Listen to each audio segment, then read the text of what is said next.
함께 봉독했던 말씀 중심으로 역사를 바꾸는 기도라는 제목으로 연애 말씀을 나누겠습니다. 지금 대한민국이 난립니다. 잘 아시다시피 비선실세라고 하는 사람들, 숨어있는 손에 의해서 나라 국정이 좌지우지됐다는 것에 대하여 다들 통탄해하고 있고 너무나도 혼란 속에 빠져 있습니다. 하나님이 일을 해나가실 때에 사람을 통해서 일을 하십니다. 아담과 하와를 창조하시고 나서 하나님이 일을 할 수 있도록 대리 통치자로 세워주신 겁니다. 다스릴 수 있도록. 아담과 하와가 타락함으로 예수님 십자가를 통하여서 다시금 또 회복시켜 주셨습니다. 그렇게 회복시켜 주셔서 모여서 하나님의 음성을 듣고 하나님 일을 할 수 있도록 만들어 놓은 공동체가 교회입니다. 그래서 교회는 가정을 살리고 세상을 살리는 데 쓰임받는, 그래서 하나님의 일을 감당하는 공동체입니다. 이 교회 공동체가 제대로 일을 못하면 어떻게 될까요? 교회 공동체가 살지 못하면 가정도 흔들리고 사회도 흔들립니다. 지금 대한민국에 일어나는 모든 문제들 정치인들의 문제입니다. 그러나 근본적으로 한국 사회에 어디서부터 출발했을까요? 우리 교회가 다시금 이 일어나는 문제들을 새롭게 봐야 합니다. 교회가 살아있지 못하면 세상은 소란스럽습니다. 그래서 성경은 늘 정치 지도자들을 위하여서 기도하라고 합니다. 흑암의 세력들이 권세, 정세, 권력자들 이들을 장악을 해서 흑암의 세력들이 모든 하나님의 백성들을 공격하고 넘어지게 하고 올바로 서지 못하도록 하기 때문에 그렇습니다. 지금 대한민국은 시스템으로 이루어진 것이 아니라 숨어있는 사람 손에 의해서 움직여진 것에 대해서 모두가 통탄하고 있지 않습니까? 돌을 던질 수 있고 욕할 수 있고 촛불 시위할 수 있습니다. 그리고 그런 모든 문제들이 있어 잘못된 것들은 가려내야 됩니다. 잘못한 사람들에 대해서 벌을 가하고 정의가 세워져야 됩니다. 그러면 교회 공동체에서는 무엇을 해야 할까요? 어떻게 해야만이 정말 하나님 앞에 쓰임받는 교회 공동체로 칭찬을 들을 수 있겠습니까? 세상이 어두울 때에, 세상이 소란스러울 때에 늘 하나님의 사람들이 일어났습니다. 그 하나님의 사람들은 기도하는 사람들이었습니다. 바티칸이 타락할 대로 타락했을 때에 지난 시간으로 살펴봤듯이 종교개혁자 마틴 루터가 일어나서 새로운 물결을 열었습니다. 1500년에 흘러가는 그 흐름을 한 사람의 하나님께 쓰임받는 한 사람을 인하여서 방향이 틀어졌습니다. 생각해 보세요. 1500년의 그 전통과 흐름을 어떻게 흔들 수 있겠습니까? 어떻게 흔들 수 있었을까요? 기도하는 사람 마틴 루터, 그는 종교개혁을 위해서 하루에 3시간씩 몸부림치며 기도하면서 하나님께 매달렸습니다. 기도하는 사람에 의해서 역사가 새로워집니다. 영국의 무혈 노예 해방자였으며 국회의원이었던 월버포스라는 사람이 있습니다. 그는 평생 노예 해방을 위하여 헌신했습니다. 그래서 결국은 그 영국 사회에 노예 해방에 대한 제도를 이루어냈습니다. 그도 역시 기도의 일꾼이었습니다. 하나님이 놀라운 역사를 일으켰던 모든 사람들의 특징은 기도의 일꾼이라는 겁니다. 하나님의 일은 기도에서부터 시작합니다. 중세 수도사방에 이런 글이 적혀 있는 책을 제가 봤습니다. 이런 내용입니다. 내 삶이 가난해도 나를 원망치 말라. 너는 나를 주인이라 말하면서 나에게 순종하지 않았고 너는 나를 진리라 말하면서 나에게 와서 배우지 않았고 너는 나를 빛이라 말하면서 나를 따르지 않았으며 너는 나를 능력이라 말하면서 나를 의뢰하지 않았고 너는 나를 응답이라고 말하면서 내게 기도하지 않았나니. 자기가 돌아보면서 하나님의 전능하심을 입술로 고백하고 믿는다고 하지만 막상 문제 앞에 그 전능하신 하나님의 능력을 기도로 응답받지 못한 자신의 연약함을 그 벽에다가 글을 써놓은 겁니다. 이 모습이 중세 때의 수도사들만의 고통이었을까요? 저와 여러분의 모습 아니겠습니까? 기도하지 않을 때는 하나님이 역사 안 하십니다. 미국의 남북 전쟁을 승리를 이끌었고 노예 해방을 했던 아브라함 링컨 대통령, 그는 집무실에서 울부짖으면서 기도했다고 했습니다. 남북 전쟁 중에서도 그 집무실 속에서 들려오는 소리는 기도 소리였다고 합니다.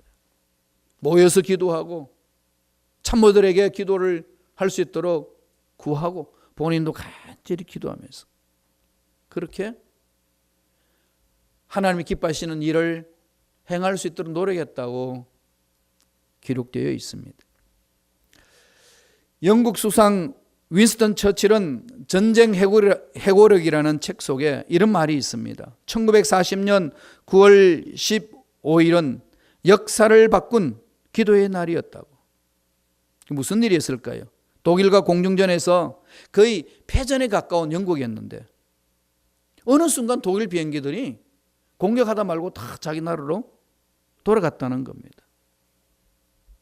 전면적으로 전쟁이 멈춰졌던 그 사실을 그렇게 해고력합니다. 처칠 수상은 뭐라고 말하냐면은 2번을 걸쳐서 전국적으로 기도의 날을 선포를 했습니다. 온 국민에게 호소를 했습니다. 결코 우리는 포기할 수 없고 하나님은 살아계시는데 살아계신 하나님 앞에 우리 이 절체절명의 위기 속에 이렇게 무너질 수 있겠느냐. 하나님 앞에 부르짖는 백성들 하나님 버리지 않습니다. 우리 기도합시다. 시간을 정해놓고 기도했습니다. 그렇게 간절히 온 백성들이 힘을 합쳐서 기도를 했는데 그렇게 독일군이 전쟁 칠 때에 전투기로 폭격을 하던 그 전투기가 아무 이유 없이 그냥 돌아가 버렸다는 겁니다. 그러면서 그분이 그러한 사실을 해고하면서 이런 말을 썼습니다. 그날은 역사를 바꾼 날이었고 바로 역사를 바꾼 기도가 있었기 때문에 가능했습니다. 역사를 바꾼 기도. 이런 기도 우리 교회 지금 필요하지 않나요? 우리 민족에 필요하지 않나요? 이 미국 땅에 필요하지 않습니까? 정말로 이 시대, 이 상황 지금 이대로 그냥 바라보고만 있을 수 있을까요? 어떻게 해야 되나요? 성서는 역사를 바꾼 사람들, 기도로 역사를 바꾼 사람들을 나열하고 있고 그리고 그것을 믿고 따라갔던 이 시대 속에 이 지구촌 속에서도 역사 속에 그러한 발자취들이 있습니다. 기도로 역사를 바꾼 사람들 한결같이 공통점이 뭡니까? 하나님 전능하심을 믿습니다. 그리고 간절히 부르짖습니다. 어떻게 역사를 바꾸는 기도 시작할 수 있을까요? 오늘 느헤미야를 통해서 한번 살펴보기를 원합니다. 느헤미야는 어떻게 기도를 하고 했습니까? 첫째로 현실 상황에 대한 열린 눈으로 기도를 시작했습니다. 현실 상황을 자기 생각으로 바라보는 것이 아니고 근시안적으로 자기의 가지고 왔던 가치관으로 자기 경험으로 바라보는 것이 아니라 하나님이 열어주신 열린 눈으로 이 역사를 바라보고 이 시대를 바라보고 이 상황을 바라봤다는 겁니다. 문제를 내 생각으로 바라보는 것이 아니라 하나님 아버지 마음으로 세상에 일어나는 문제를 바라보고 그 문제 속에서 하나님을 찾았다는 그 얘기를 오늘 느헤미야가 우리에게 가르쳐주고 있습니다. 느헤미야는 어떻게 하는지 한번 바라볼까요? 느헤미야 1장 2절에 우리에게 그 상황을 들려줍니다. 우리 천천히 한번 읽겠습니다. 내 형제들 가운데 하나인 하나니가 두어 사람과 함께 유다에서 내게로 이르기로 내가 그 사로잡힘을 면하고 남아있는 유다와 예루살렘 사람들의 행편을 물었은즉. 지금 느헤미야는 바벨론 포로로 끌려가서 이제 바벨론이 페르시아 멸망받고 고레스 왕이 유대로 돌아가도 좋다라는 소리를 듣고 나서 1차는 스룹바벨이 돌아왔고 2차는 에스라가 지도자가 돼서 돌아왔고 이제 3차는 느헤미야가 지도자가 되어서 돌아올 수 있는 그 상황에 놓여 있었습니다.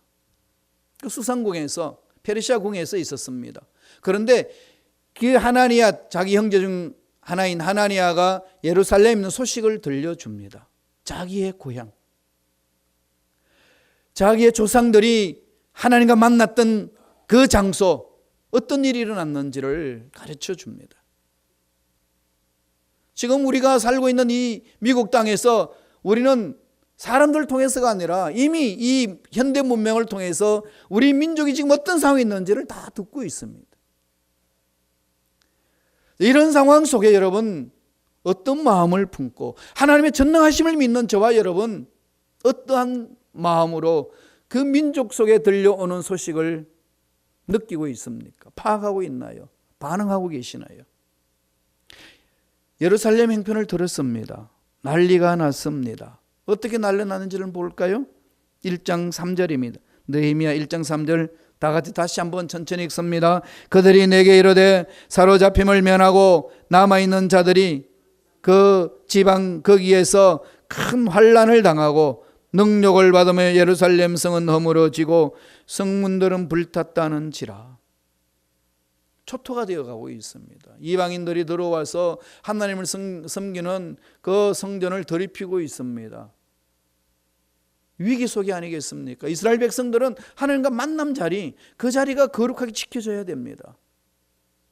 우리 신앙생활 해나갈 때에 교회 공동체가 하나님 만나는 자리로, 아름다운 자리, 예배 공동체 자리로, 서로 마음을 나누는 자리로, 서로 문제를 나누고 부르짖는 자리가 되어야 되지, 이 속에서의 인간의 소리가 난무하고 욕지거리가 일어나고 서로 싸움이 일어난다면 그 공동체 속에 하나님이 어떻게 임재하고 계시겠습니까?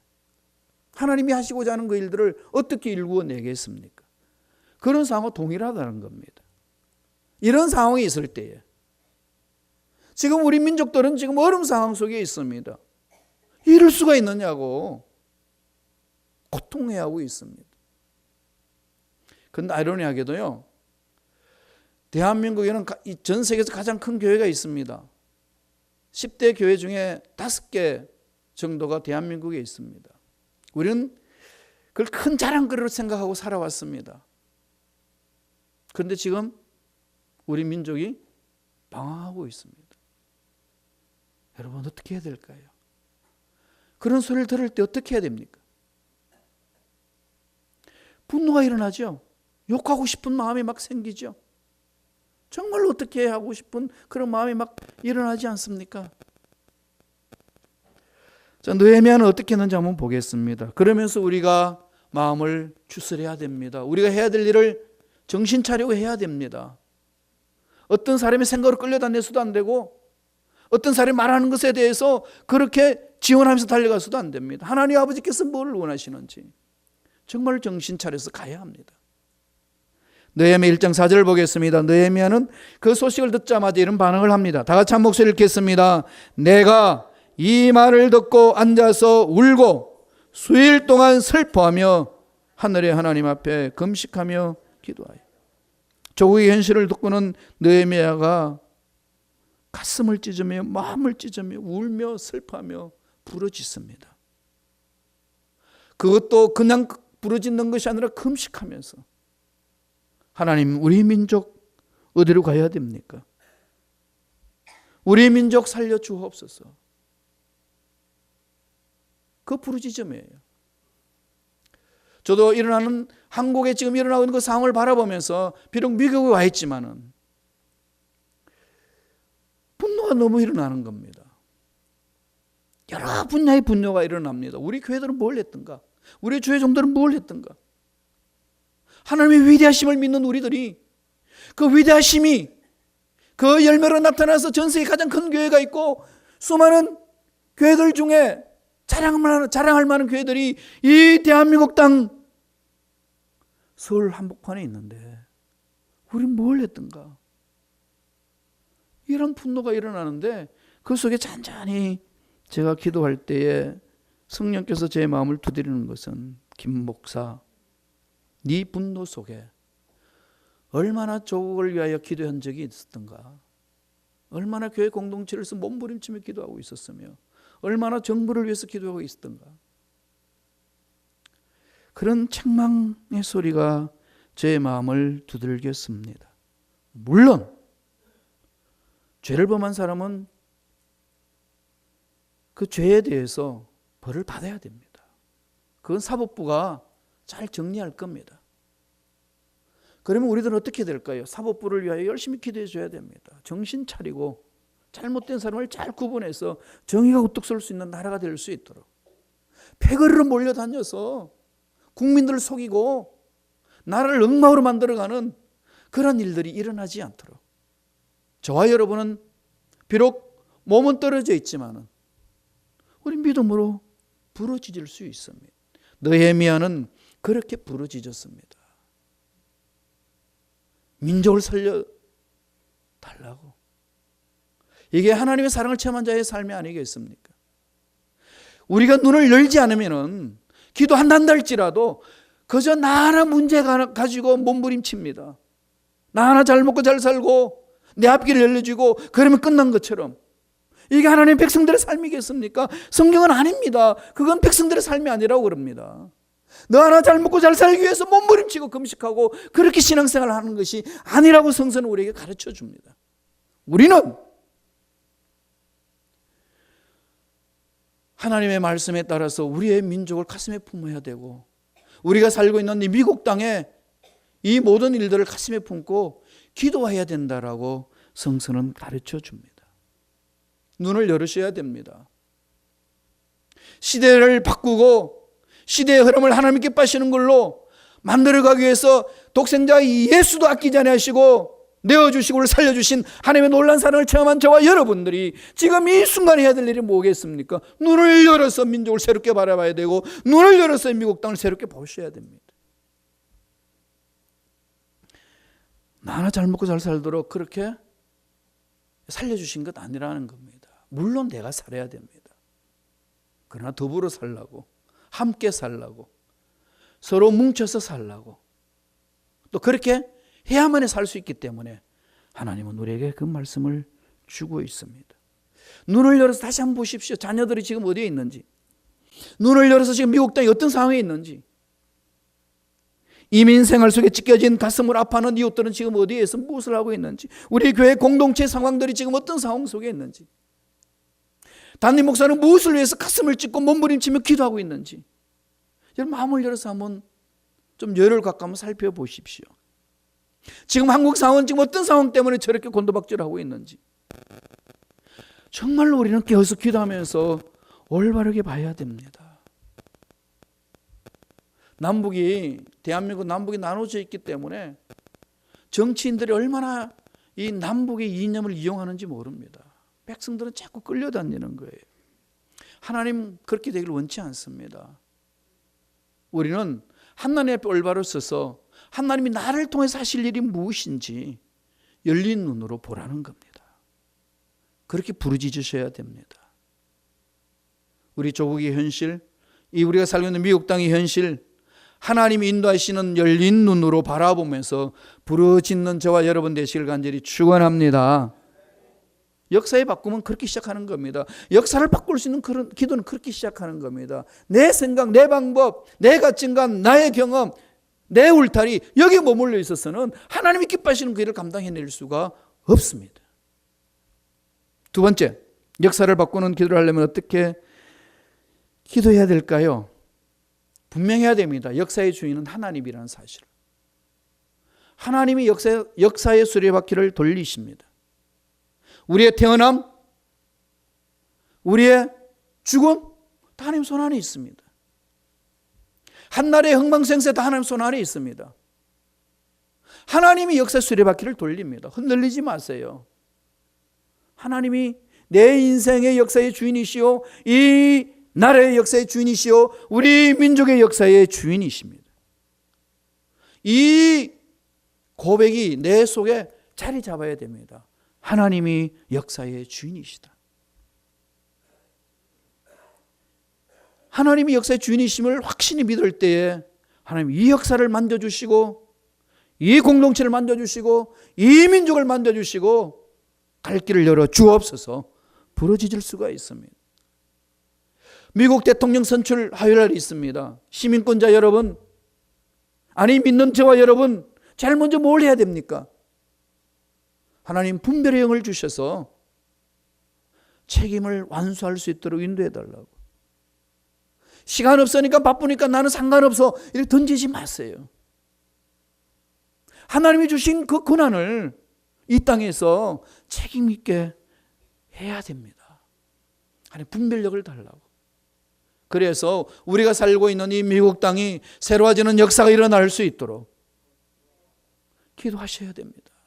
그리고 분별하셔서 선택하셔야 됩니다. 역사의 주인은 하나님이십니다. 하나님이 풀어주셔야 풀려지는 거고 하나님이 이끌어주셔야 이끌림을 받을 수 있습니다. 개인사도 마찬가지입니다. 하나님이 문을 닫은 상태에서 우리가 아무리 몸부림쳐도 열려지지 않습니다. 하나님과의 관계 문제입니다. 늘 하나님 그걸 우리에게 가르쳐 줍니다. 느헤미야 1장 5절 보겠습니다. 어떻게 느헤미야는 기도하나요? 다 같이 한 목소리 읽어봅니다. 이르되 하늘의 하나님 야훼 크고 두려우신 하나님이여 주를 사랑하고 주의 계명을 지키는 자에게 언약을 지키며 긍휼을 베푸시는 주여 간구하나이다. 느헤미야는 민족의 문제를 듣고 어떻게 기도합니까? 하늘의 하나님 야훼 크고 두려우신 하나님이여 하나님께 몸부림을 칩니다. 세상에 아무리 문제가 크다 한다 할지라도 세상에 아무리 문제가 절망적이라 할지라도 하늘의 하나님은 그 문제보다 더 크고 위대하십니다. 고백하시면서 부르짖지 않습니까? 이민 생활하면서 문제들 많이 경험하고 있지 않습니까? 정말 답답한 일 많이 있지요. 그리고 민족이라는 모든 문제를 어떻게 할 수도 없이 그냥 소식만 듣고 있을 때 답답함, 다음에 미국 땅이라는 모든 사건들 내가 어떻게 할 수 없이 그냥 흘러가는 것들을 지켜보고만 있는 그 답답함, 그 모든 문제 앞에서 그냥 짓눌려 죽을 것만 같은 그 답답함, 그런 것이 우리 속에 얼마나 많이 있습니까? 그런 문제를 우리가 봤을 때에, 열린 눈으로 그런 문제를 봤을 때에 우리는 어떤 자세를 가져야 될까요? 느헤미야는 어떻게 합니까? 하늘에 계신 하나님, 크고 위대하신 하나님, 이 문제 해결해 주실 줄로 믿습니다. 아무리 문제가 많고 크다 할지라도 하나님이 더 크게 보인다면 결코 절망하지 않을 것입니다. 하나님이 그 문제보다도 위대하신 것을 우리가 확실히 믿고 이 역사는 마침내 하나님이 완성하십니다라고 믿는다면 기도하지 아니하고 주저앉을 수 있을까요? 그렇지 않습니다. 하나님이 다스린다는 사실을 우리 확실히 있다면 우리는 부르짖게 마련입니다. 또 어떻게 부르짖나요? 5절에 보니까 주를 사랑하고 주의 계명을 지키는 자에게 언약을 지키시며 그랬습니다. 하나님은 약속하신 것은 반드시 이루어 주신다는 겁니다. 아무리 민족이 심각한 문제 속에 빠졌단다 할지라도 하나님께서 믿는 백성들을 통하여 민족을 새롭게 회복시켜 주시겠다고 약속하신 말씀이 있는 이상 아무리 흔들림이 있단다 할지라도 그 약속은 반드시 이루어 주신다. 아버지가 약속대로 될 줄로 믿습니다. 약속을 붙들고 가는 거 아니겠습니까? 우리 신앙생활의 중요한 것은 아버지 약속을 붙드는 겁니다. 이스라엘 백성들이 출애굽하고 가나안 땅으로 갈 때에 하나님이 분명하게 그들에게 강조해서 말씀하십니다. 말씀을 볼까요? 민수기 23장 19절입니다. 꼭 외워놓으세요. 마음판에 새기세요. 이 말씀을 새기셔야 됩니다. 다 같이 읽습니다. 하나님은 사람이 아니시니 거짓말을 하지 아니하시고 인생이 아니시니 후회가 없으시도다. 어찌 그 말씀하신 바를 행하지 않으시며 하신 말씀을 실행하지 않으시랴. 거짓말하지 않으시는 하나님, 인생이 아니기 때문에 후회가 없으신 하나님, 그리고 언약하신 하나님의 말씀은 반드시 이루어질 줄로 믿습니다. 이 고백 아니겠습니까?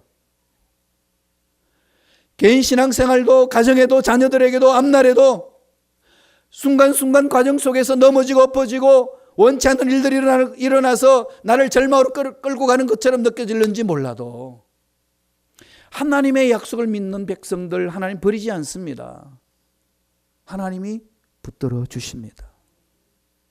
약속을 붙드세요. 신앙생활은 약속을 붙드는 겁니다. 기도는 주술적으로 엎조리는 게 아니라 기도란 아버지 약속을 붙들고 하늘 앞에 몸부림을 치는 겁니다. 아버지 약속하신 것 이루어 주신다고 하지 않았습니까? 이 약속대로 부러지습니다. 될 줄로 믿습니다. 이게 기도예요. 약속이 있는 사람은요, 기도하게 되어 있습니다. 아무리 힘들고 어려운 환경이 주어져도 아버지 약속의 은혜가 있는 사람은, 체험한 사람은 붙들고 몸부림치게 되어 있습니다. 그 약속이 흐렁멍텅할 때는 문제 앞에 주눅당합니다. 사도행전 2장 39절을 보면은 이 약속은 너희와 너희 자녀와 모든 먼데 사람 곧 우리 주 하나님이 얼마든지 부르시는 자들에게 하신 것이라 하고, 우리 모두에게 똑같은 약속으로 동일하다는 겁니다. 여러분 삶에 답답함이 있습니까? 고통스러운 게 있습니까? 어떻게 하라고 그럽니까? 아버지 약속을 붙들고 몸부림치라는 겁니다. 어떻게 할까요? 아버지 약속 성경 속에 있습니다. 이 성경을 펼치시고 읽으세요. 묵상하세요. 몸부림치세요. 근심 걱정할 시간이 있으면은 이 성경을 펼쳐서 이 말씀을 묵상하면서 여기서 약속하신 이 말씀이 나에게 주시는 약속인 줄로 믿습니다. 이 약속대로 될 줄로 믿습니다. 말씀을 부여잡고 몸부림을 치세요. 그래야 할 때 하나님이 그 약속대로 이루어 주신다고 말씀하고 있습니다. 그리고 느헤미야 1장 5절에 보면은, 우리 한 번 더 읽어보실래요? 느헤미야가요, 하나님 앞에 아주 강하게 요구하는 게 있습니다. 다 같이 읽겠습니다. 한 번 더 읽어봅니다. 이르되 하늘의 하나님 야훼 크고 두려우신 하나님이여, 주를 사랑하고 주의 계명을 지키는 자에게 언약을 지키시며 긍휼을 베푸시는 주여 간구하나이다. 뭘 베풀어 주시죠? 긍휼을 베풀어 주시는 거예요. 불쌍히 여기 주시는 거예요. 그냥 품어 주시는 분이라는 겁니다. 우리가 연약하고 부족하고 넘어지고 자빠지고 어리석은 짓을 해도 사랑이 많으신, 긍휼이 많으신 하나님은 그냥 품어 주신다는 겁니다. 그 긍휼하심이 얼마나 많은지 아십니까?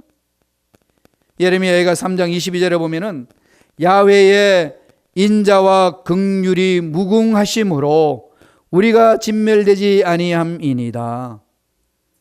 하나님 아버지의 긍휼하심이 얼마나 어마어마하다는 겁니다. 그렇기 때문에 우리가 진멸되지 않는다는 겁니다. 이 긍휼하심에 나와서 하나님, 우리 민족에 이런 것이 잘못이 있습니다. 우리 가정에 이런 것이 잘못이 있습니다. 우리 교회 공동체에 이런 잘못이 있습니다. 주님 회개합니다. 하나님의 긍휼하심으로 우리를 보살펴 주옵소서. 그 긍휼하심에 부르짖는 거 아니겠습니까? 이 긍휼하심을 찾고 긍휼하심이 넘쳐나도록 부르짖는 그 기도 속에 하나님은 품어주시고 이끌어주시고 새 역사를 설 수 있도록 인도해 주신다고 성서는 우리에게 가르쳐 줍니다. 그리고 마지막으로 역사를 바꾸는 기도를 할 때에 무엇을 우리는 해야 될까요? 무엇을 믿어야 될까요? 하나님은 사람을 통하여 역사를 바꾸시는 하나님의 섭리를 믿어야 됩니다. 하나님의 섭리는 사람을 통해서 바꿔주십니다. 역사는 사람을 통해서 이루어집니다.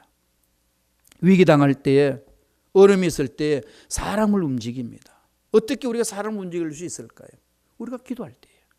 하나님은 그 사람의 마음을 흔들어 줍니다. 언제나 하나님은 사람을 통해서 일을 하시는데 하나님께 쓰임받는 그 사람들을 어떻게 우리가 움직일 수 있을까요? 하나님께서 그 사람의 마음을 움직이셔야 됩니다. 하나님이 그 사람의 마음을 움직여줘야만이 그 사람이 움직여질 수 있습니다.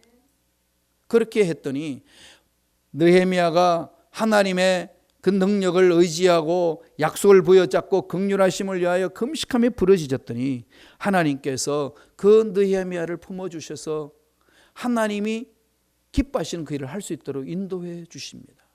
그 주신 것을 느헤미야 1장 11절에서 설명해 줍니다. 다 같이 한번 읽겠습니다. 느헤미야 1장 11절입니다. 한 목소리로 천천히 읽겠습니다. 자막 주세요. 다 같이 읽습니다.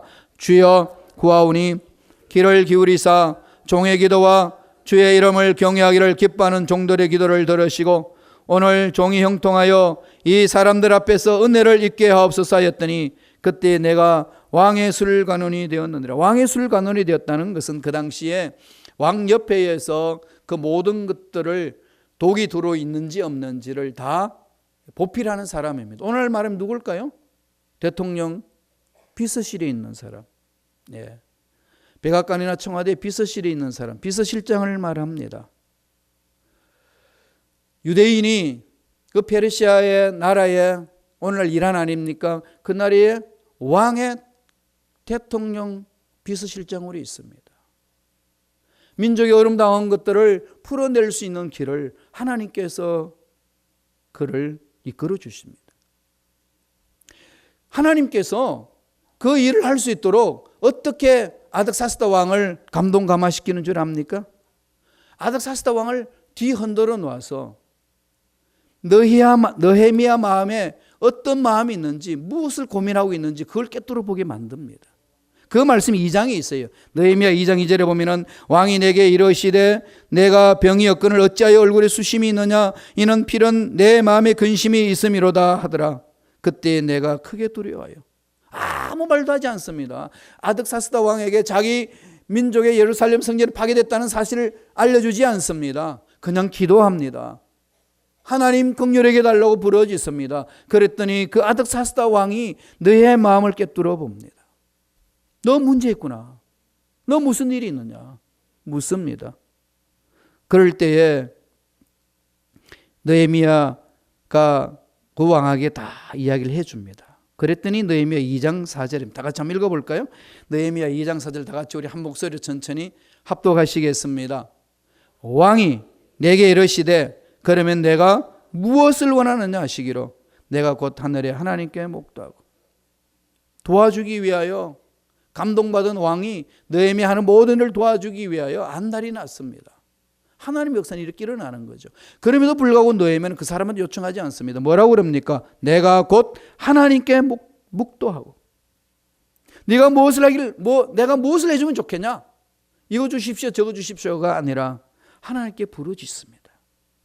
하나님, 우리 민족 회복되기 위해서 어떻게 해야 됩니까? 돕는 사람들이 이렇게 나오는데 어떻게 해야 됩니까? 물으면서 하나님이 인도하신 대로 갑니다. 결국은 성벽을 다 건축할 수 있도록 모든 자료와 모든 돈들을 다 대어줍니다. 하나님이 하시는 일은 이렇게 일어나는 것 아니겠습니까? 저도 이 하나님의 이끄시는 그 손길을 믿습니다. 내가 아무리 여러분들에게 새벽 예배 나오시고 주중 예배 나오시고 말씀 읽어야 됩니다. 고함 질러도 여러분들이 안 하면은 그거 다 소의 경일키지. 김 목사 입만 아프지. 목만 쉬지. 무슨 열매가 있겠습니까? 하나님이 가르쳐 주시더라고요. 나를 신뢰해라. 여러분 주소록에 여러분 기록한 신상카드에 이름과 주소 다 있습니다. 다 하나씩 하나씩 묵상하면서 기도합니다. 주여 이 영혼을 긍휼히 여겨 주옵소서. 그 마음을 흔들어 주옵소서. 제 말로는 흔들리지 않는데 하나님의 능력으로는 흔들릴 줄로 믿습니다. 저하고 한번 실험해 보자고요. 흔들리나 안 흔들리나. 하나님이 여러분도 마음 다 흔들어 놓으실 거예요. 그래서 저는 새벽마다 그 일을 해야 되겠구나. 내가 해야 될 일이 그 일이구나. 앞으로 여러분들한테 잔소리 안 할게요. 그럼 하나님께 저는 하소연할 겁니다. 하나님이 여러분을 만져주실 겁니다. 반드시 하나님이 여러분 마음을 뒤흔들어 놓을 줄로 저는 확신합니다. 보십시오. 꼭 그런 일이 있을 겁니다. 흔들린다는 거 조심하셔야 돼요. 쉽게 여러분 흔들리는 것 그거 여러분 수용하지 마십시오. 큰일 납니다. 그러니까 무슨 얘기예요? 빨리 나오라는 거예요. 빨리 나와서 부르짖으라는 겁니다. 오늘 우리 그리스도인들은 하나님이 기도하는 사람을 통해서 사람의 마음을 흔들어 놓고 감동받게 하셔서 하나님이 일을 할 수 있도록 만들어 주신다는 겁니다. 명심하십시오. 그리스도인이라고 하면은 나 혼자 예수 믿고 복 받고 천당 가는 것 그것이 다 아닙니다. 언제나 함께 하라고 합니다. 하나님이 주신 사랑을 너만 가지고 있지 말고 나누라는 겁니다. 축복의 통로가 되라고 말씀하셨습니다. 이 일을 우리가 감당해야 됩니다. 그렇게 할 때에 이 시대에 이 어려운 상황 속의 역사를 하나님이 기뻐하시는 역사로 전환시킬 수 있습니다. 이런 하나님의 능력을 믿고 기도하는 사람들에 의해서 이루어집니다. 그런 은혜가 저와 여러분 삶 속에 넘치기를 간절히 축원합니다. 기도하겠습니다.